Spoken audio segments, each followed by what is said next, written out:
आपल्यासोबत हर्षवर्धन सपकाळ आहेत. दादा, पुण्याचा राहुल गांधींचा कार्यक्रम झाला, त्यानंतरही त्या कार्यक्रमावर आणि राहुल गांधींवर भाजप आणि इतर पक्षांकडून टीका होत आहेत. राहुल गांधींनी त्या ठिकाणी महिलांच्या सुरक्षिततेच्या अनुषंगानं आणि मनुस्मृतीच्या अनुषंगानं वर्षानुवर्ष महिलेला समता आणि स्त्री पुरुष समानतेचा जो अधिकार आहे तो प्रदान केला नाही, या संदर्भात कुठेतरी प्रतिगाम्यांनी अर्थात भारतीय जनता पक्षाने त्या सर्व प्रश्नांचं उत्तर दिलं पाहिजे. मात्र ते काय बोलतात आहे, ते बोलतात आहे की या कार्यक्रमाला पैसे देऊन लोक आणले.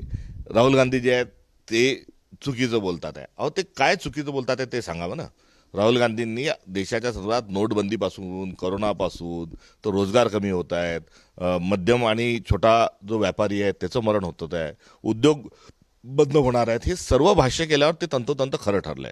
या उलट नरेंद्र मोदींनी जे जे सांगितलंय ते तंतोतंत खोटं ठरलंय. आणि अशा पार्श्वभूमीवर त्या ठिकाणी महिलांचा जो कार्यक्रम झाला त्यामध्ये त्यांनी आपल्या सुरक्षिततेच्या अनुषंगानं, शासकीय एकंदरीत जे काही कारभार आहेत त्या अनुषंगाने ज्या टिप्पणी केली त्यावर एक सभ्य एक समाज या अनुषंगानं आणि एवढी मोठी मेजॉरिटी असणाऱ्या मुख्यमंत्र्यांनी त्या संदर्भामध्ये प्रशासकीय पावलं उचलले पाहिजे. मात्र ते सातत्याने कुठेतरी या कार्यक्रमाच्या संदर्भात फेक नेरेटिव्ह पसरवण्याचा प्रयत्न करतात आहे.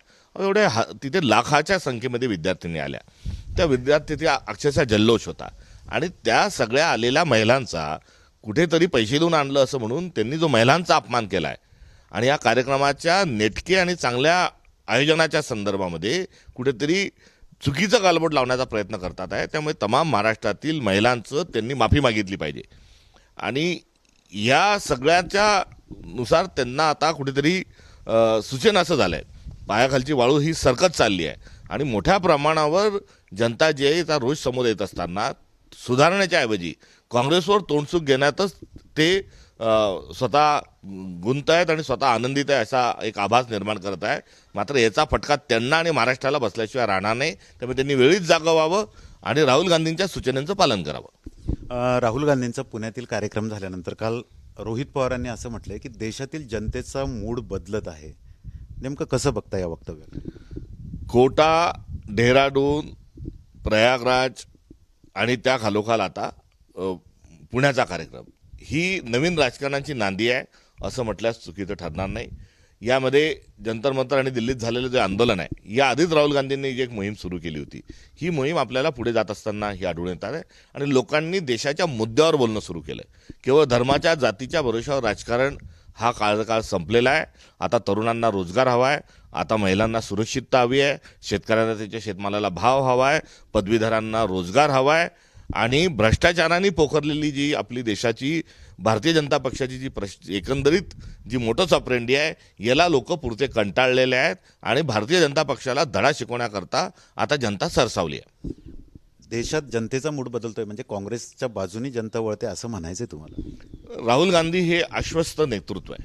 देशात दोनच राजकीय पक्ष राहिलेत. मी अनेक दिवसांपासून आपल्याला सांगतोय की भारतीय जनता पक्ष आणि काँग्रेस, मित्रपक्ष जे आमचे जरूर असतील, मात्र राष्ट्रीय राजकारणाचा दोनच आता पक्ष आहे आणि राहुल गांधींचं नेतृत्व हे या देशाचा आशेचा किरण आहे असं म्हटल्यास अतिशयोक्ती होणार नाही. आणि त्या अनुषंगानं आशा जी आहे ती राहुल गांधी अर्थात काँग्रेसकडून आहे आणि निराशा जी आहे ती भारतीय जनता पक्षाकडून झालेली आहे. हे असणारं एकंदरीत आजचं वस्तुनिष्ठ विश्लेषण आहे. देशात अभूतपूर्व अशी साखरेची टंचाई झाली आहे. सध्या साखर 75 ते 80 रुपये किलो आहे आणि आगामी काळात सणासुदीच्या दिवसात साखर 100च्या जवळपास जाणार आहे. काय वाटतं तुम्हाला? 1956ला साठवणूक करून काळा बाजार केला जातोय, महागाईमध्ये लोकांना अडकवलं जातं, हे लक्षात आल्यावर पंडित जवाहरलाल नेहरूंनी इसेन्शियल कमोडिटी ॲक्ट आणला. मोदीजींनी आल्या तो इसेन्शियल कमोडिटी ॲक्ट कुठेतरी रद्दबदल ठरवला. राहता राहिला साखरेच्या अनुषंगानं जो मुद्दा आहे, जो लेवीच्या आणि साखरेचं एकंदरीत जे राजकारण आणि त्यातलं जे अर्थकारण आहे, त्या अनुषंगानं सरकारचं कुठलंही नियंत्रण हे टंचाई आणि साठवणुकीच्या संदर्भामध्ये त्यांचं नाही किंवा मोकळीक आहे. मुठभर उद्योगपतींचं आणि मुठभर लोकांचं भलं करण्याकरता सातत्याने ते धोरणं ठरवत असतात, नियम बनवत असतात आणि त्याचाच फटका हा साखरेच्या 50 रुपयावरून आज रोजी 80 रुपयावर आणि उद्या 100च्या वर जी साखर जाणार आहे, हे त्याच एकंदरीत मोदींच्या भ्रष्टाचाराचा तो भाग आहे. 60 रुपयाचं डिझेल पेट्रोल हे 100च्या वर गेलं, सिलेंडर 400चं हे 1000च्या वर गेलं आणि सगळे शेतमालाचे भाव कमी येणं, रोजगार निर्माण न होणं हे सरकारचं फेल्युअर आहे. आणि साखरेच्या एकंदरीत भाववाढीच्या अनुषंगानं भारतीय जनता पक्षाचा, मोदीचा जो कडू अनुभव आहे तो आपल्या सर्वांना, देशवासियांना आला आहे. इतकंच नाही तर तांदूळाच्या भावातही 11% वाढ करण्यात आलेली, जो की मोठ्या प्रमाणात आपल्या देशामध्ये कंझ्युम होतो.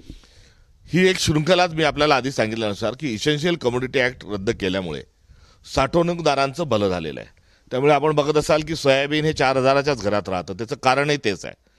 गव्हाचा, साखरेचा, गव्हाचा, तांदूळाचा, कडधान्याचाही तोच आहे. शेतकऱ्याच्या जेव्हा घरात माल असतो तेव्हा त्याचा भाव कमी असतो आणि तो जेव्हा बाहेर जातो तेव्हा वाढतो.